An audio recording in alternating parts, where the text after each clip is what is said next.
What's going on, family? How's everybody doing? All right. I hope you guys are doing well. I wanted to make a video. I've been wanting to make a video on this topic. I've covered this a little bit in some other videos. And then based off of some of the comments that I've gotten, I've noticed this is something I should probably talk a little bit more about, go a little bit more in depth on, because this is something that seems to resonate with a lot of y'all and something that a lot of people struggle with right now in the world.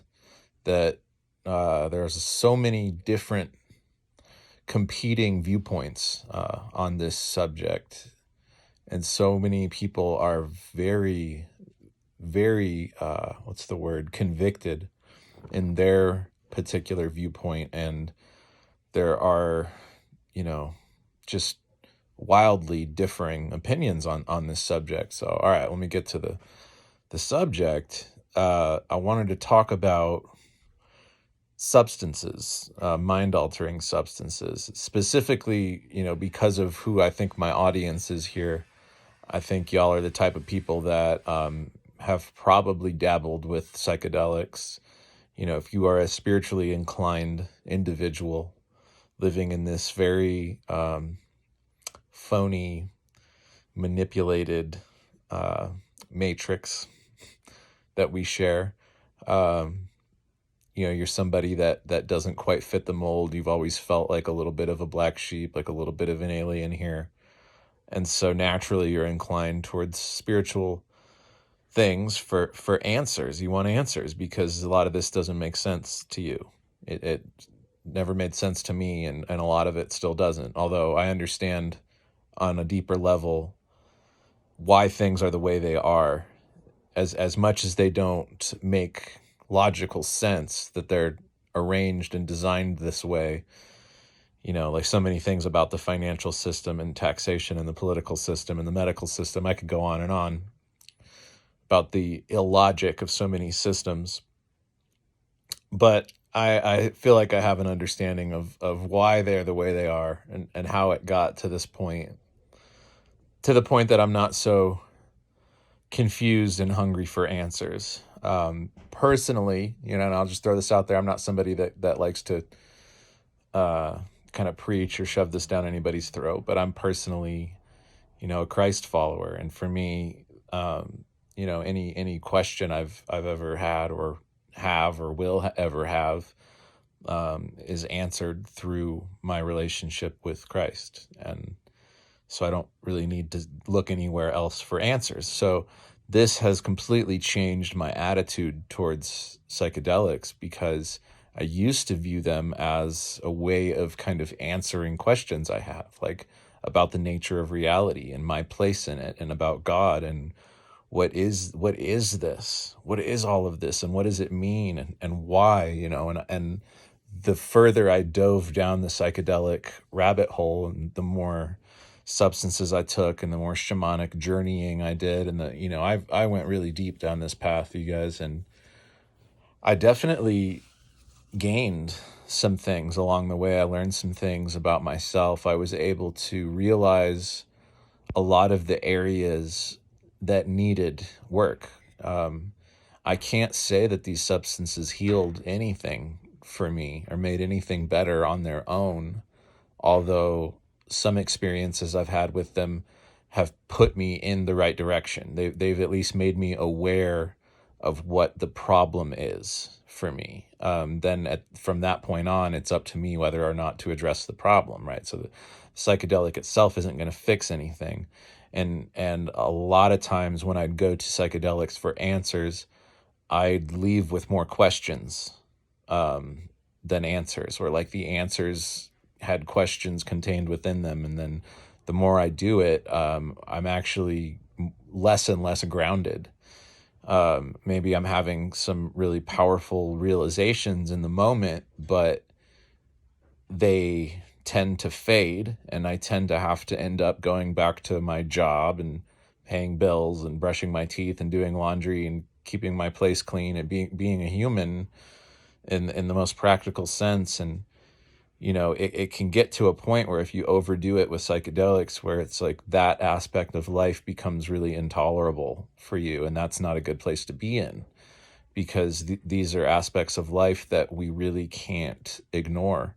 And they're not actually there to be, you know, burdens to us. There's, it's possible for us to get to a place where we can do the dishes with a smile on our face, or we can be like humming a tune in our head and sort of dancing while we're folding the laundry. Like, these can be really beautiful practices, actually. Like, any of these things, these really practical, mundane aspects of life can actually become part of your spiritual practice.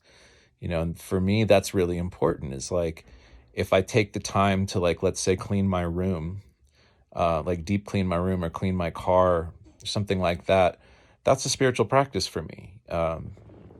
Because part of me never really wants to do that, right? So when I do that, I'm overriding the physical system, the lower nature, the flesh, as it were, in Christian terminology, and I'm doing something that I know is good for me, and so therefore it's a spiritual practice.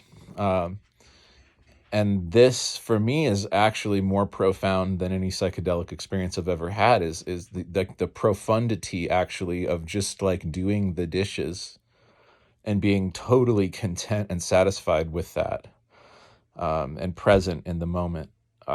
For me, is in a way more profound than a massive dose of DMT.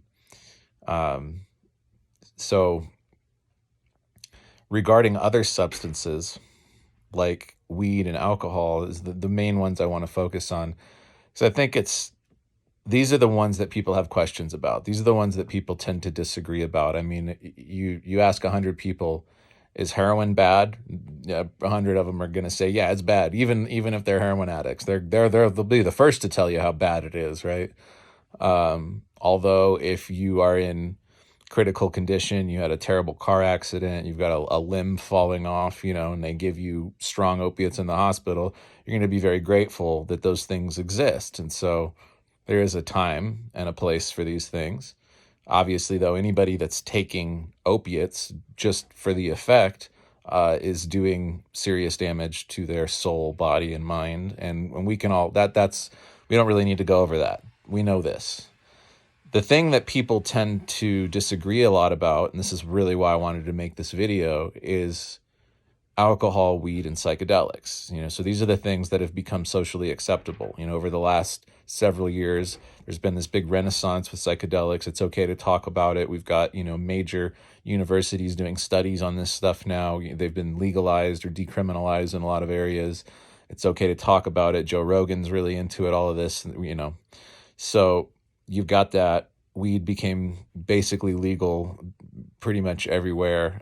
We've just loosened the grip up on that totally. It's become socially acceptable.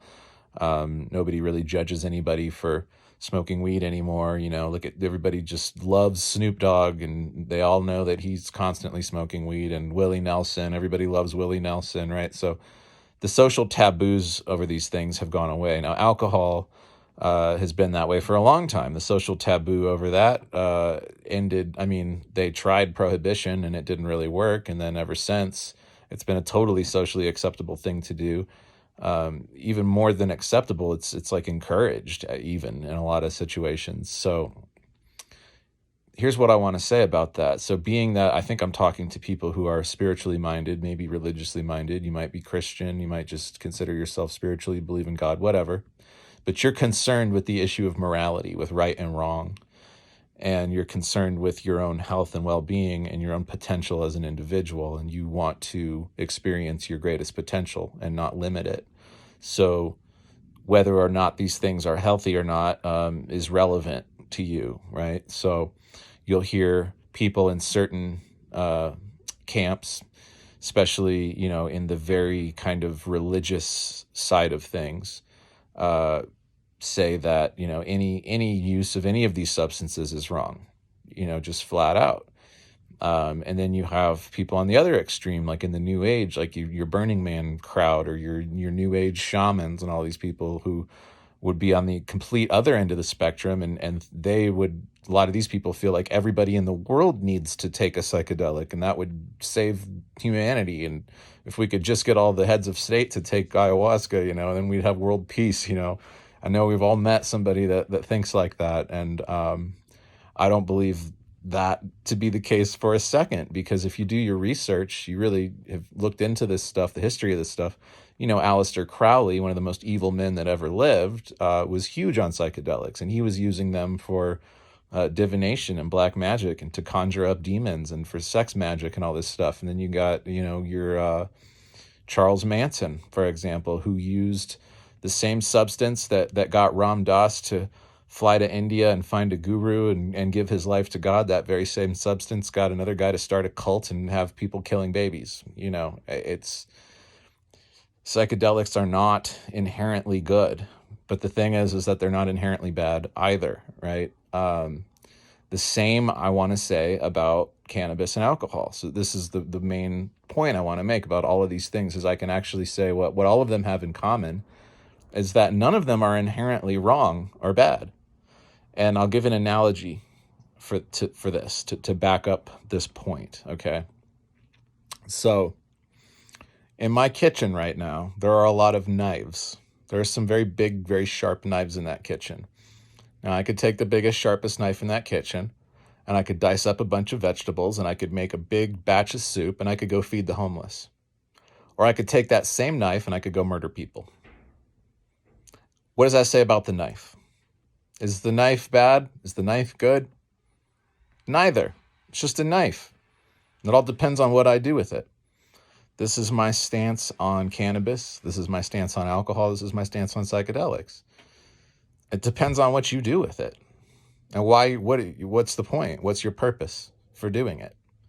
So with cannabis, if you have Parkinson's disease, if you have seizures, or you have chronic pain, and it helps, great, fantastic, thank God, beautiful, beautiful. If you have none of those problems, and really you're just afraid to step into the role of being an adult, and you don't want to accept responsibility, and you're afraid of your own potential, so you're getting high and playing video games to numb yourself and distract yourself from dealing with life, well, then that's terrible.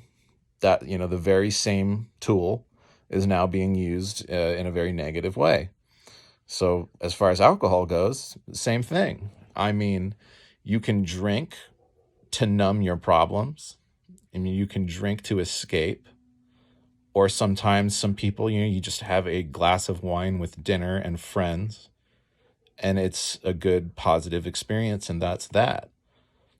Alcohol, if you drink enough of it, is bad for your body. It'll poison your body. So it compares to the knife in a sense, you can use the instrument of alcohol to slowly kill yourself, which is terrible. Or you could use it sparingly, which is fine.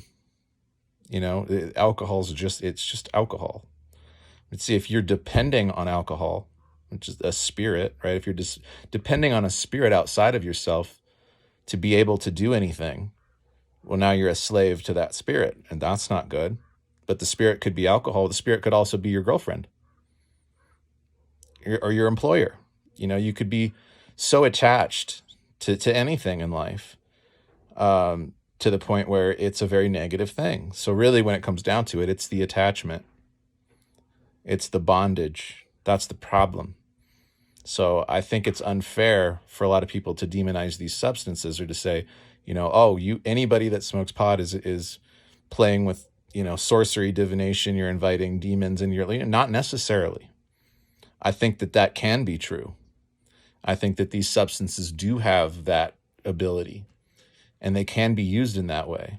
And they can also be just used irresponsibly, and those things can happen by accident, which is why I can't sit here and say, I would be irresponsible not to say that, so this is why I maintain a position of neutrality on these things. That's why I use the knife analogy.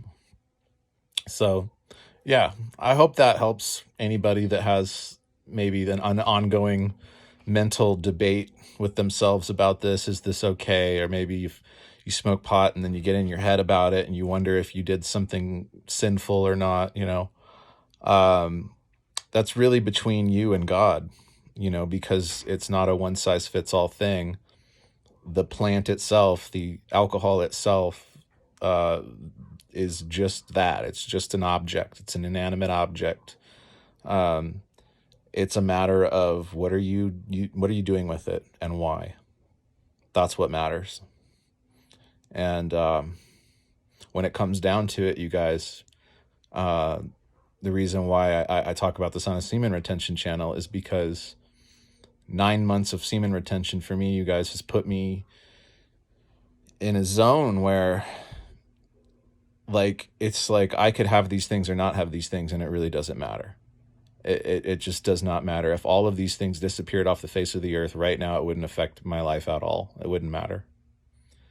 Because I am able to be totally uninhibited and free without alcohol. It's easy. I can dance in front of people without any drugs. I don't need anything outside of myself, because I've done the work. I've cultivated this ability through discipline and through consistency and through faith in God. And it's just that simple. And anybody can do it. Anybody can. It's just a matter of, are you willing to? Do you want to? Do you care enough? Or do you want to take the easy route and risk poisoning your body and mind and spirit with substances in order to feel a certain way? That's up to you. So, all right. Hope that was useful. I love you guys. Signing out.